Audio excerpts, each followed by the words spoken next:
Wallahualam, tapi mohon aparat mengerti itu. Panjenengan jangan hanya menikmati gaji atau jabatan. Betul. Kasihanlah kepada anak cucu yang ke depan kehilangan alat klaim itu. Dan jangan biarkan kami harus berjuang berjibaku sendiri.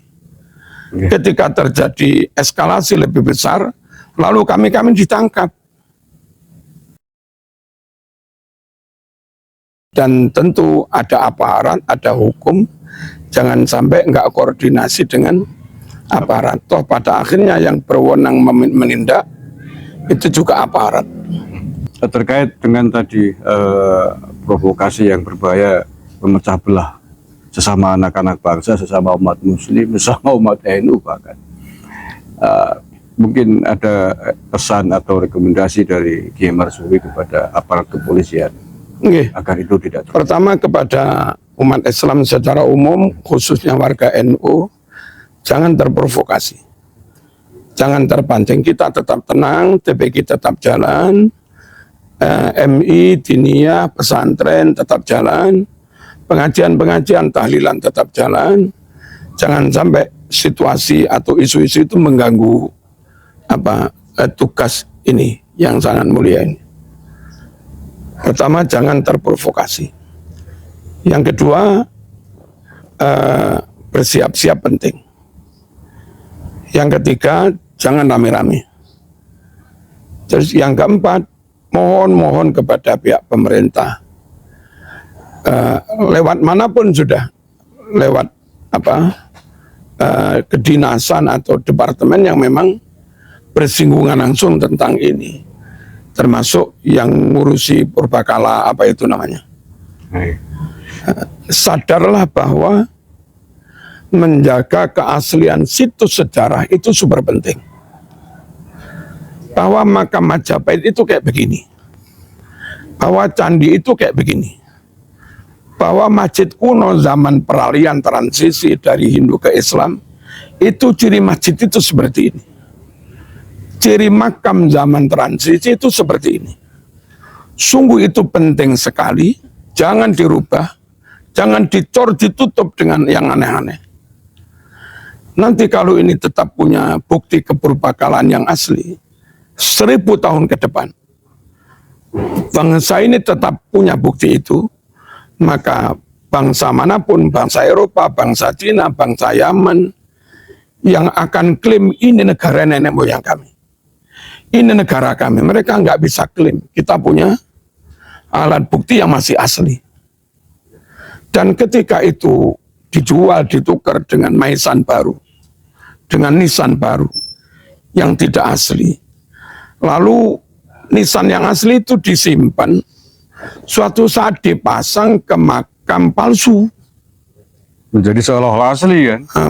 Seolah-olah asli. Maka itu bisa menjadi alat klaim oleh bangsa lain, bahwa yang pertama masuk berdakwah di sini itu nenek moyang kami. Negeri ini, tanah air ini kami yang lebih berhak.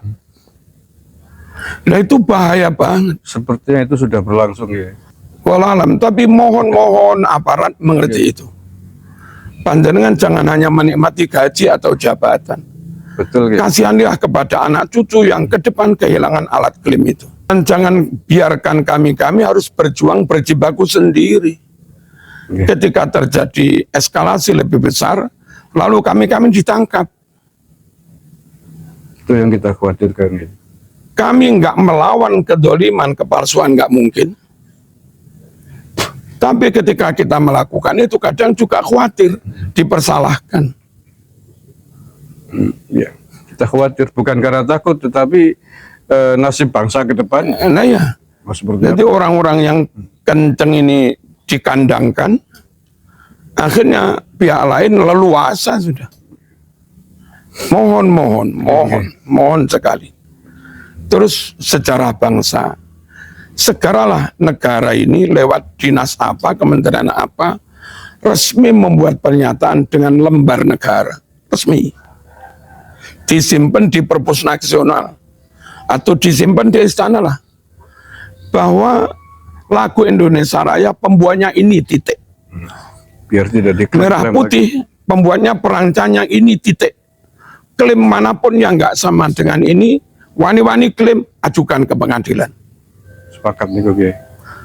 Lambang Garuda ini, dan segera tanda tangan resmi, didok oleh Presiden.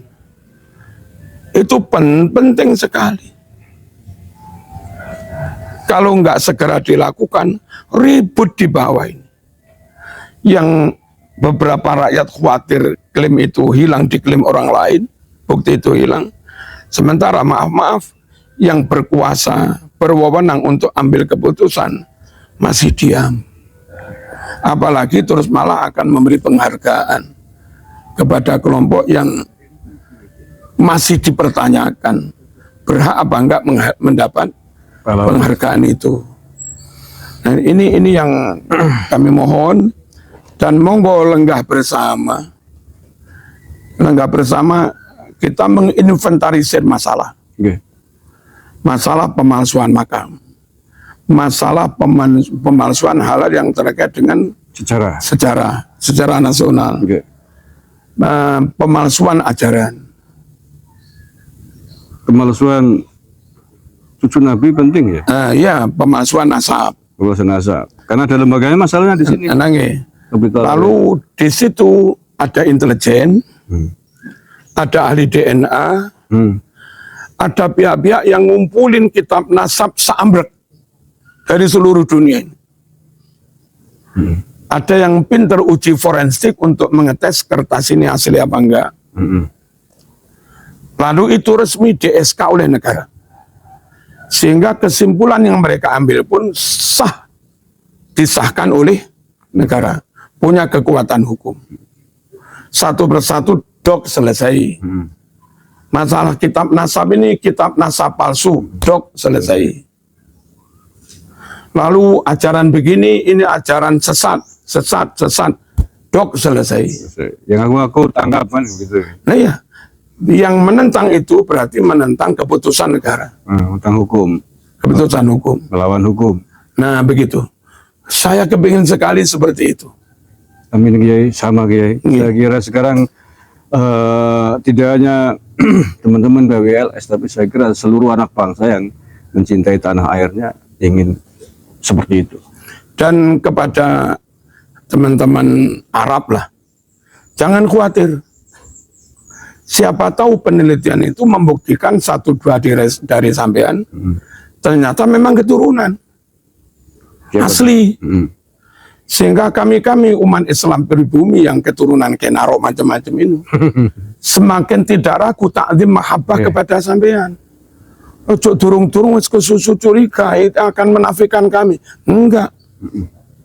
Ayolah kita clear, dewasa. Kalau ternyata clear bukan keturunan, ayo kita lebih mementingkan menjaga nasabnya Siti Fatimah.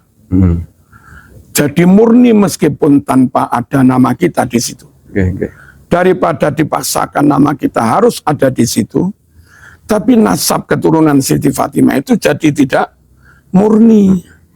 Biar jelas mana yang asli, mana yang palsu. Iya.